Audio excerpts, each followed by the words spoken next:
In this video, we're going to talk about how to create a morning routine that you'll actually stick to.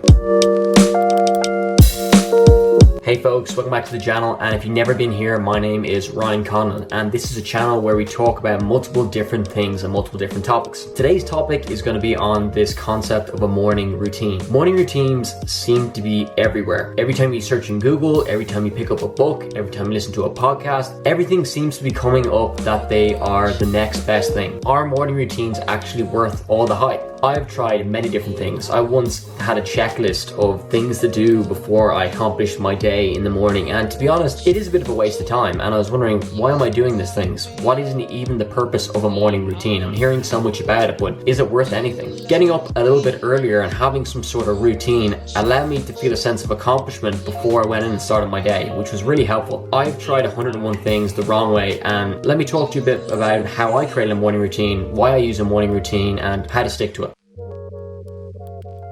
So the first thing we need to talk about is, what do you want from a morning routine? The reason I started a morning routine is after I stopped training clients in the morning and getting up early in the morning, I was starting to sleep in or lie in feeling like I had a load of spare time. And then before I knew it, I'd be going to college in 30 minutes after I get up. I'd end up going into college and I'd end up feeling flustered, I'd end up feeling unmotivated. And by the time it came to the end of the day, I felt like I already accomplished nothing because all my time was gone. Or at least that was the perception of all my time was gone. So what I started doing is I started getting up a little bit earlier. And getting up a little bit earlier allowed me to focus on my most important tasks throughout the day. So I'd go to the gym before I started to go to work or go to college, because if I left it to after I go to college or after I go to work, I'd end up skipping it or not even going. So doing it before gave me a massive sense of accomplishment throughout the day, and before I even started, it gave me massive momentum throughout the day. So that's the reason why I wanted to have a morning routine. Or I started going to the gym before to give me a bigger sense of accomplishment throughout the day. And even if I didn't complete anything else throughout the day, it still felt like I did, because I did that thing in the morning, the thing that was my highest priority before I started work or college.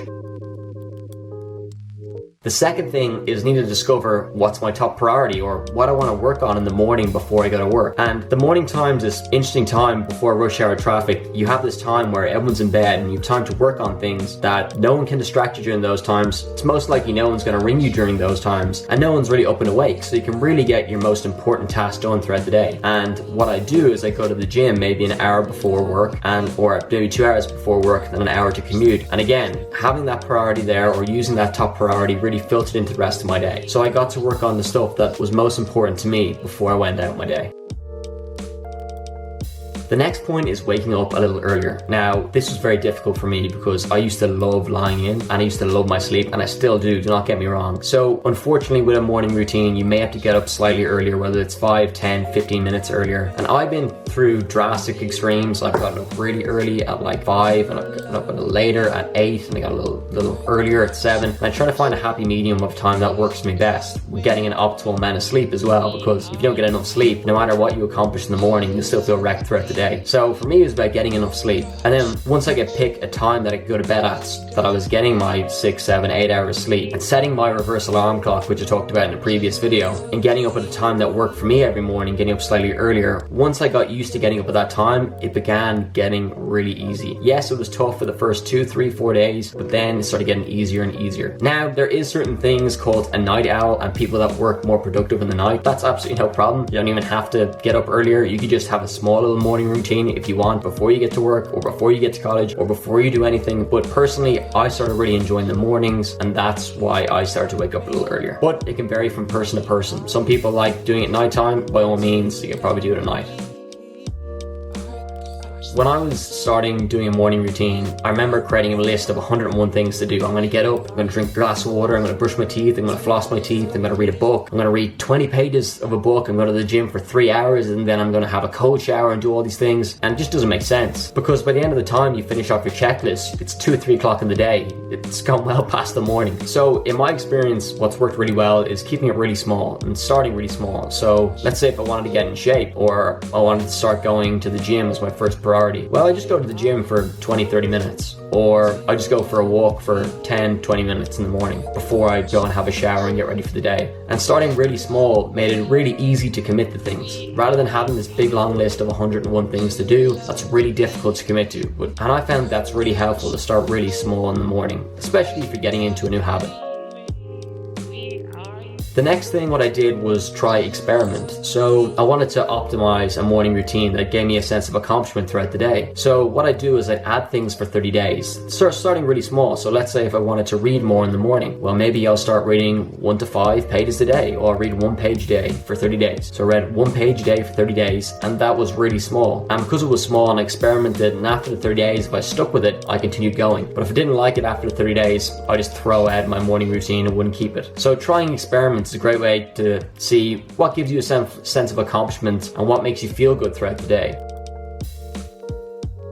The next piece is track your progress. So if you're committed to doing something in the morning, or doing a little routine in the morning, this could be drinking a glass of water, or reading a page, or even going to the gym for 20 minutes. What I did is I used an application called Evernote, and I'd have a checkbox, and every day I'd click the checkbox to make myself accountable and also to track my progress throughout the week. I'd say Monday, Tuesday, Wednesday, Thursday, Friday, and have a little box and a little task beside the box. So if I was going to go read a page a day, I'd click it once I finished. It not only kept me accountable to myself, it also allowed me to track my progress.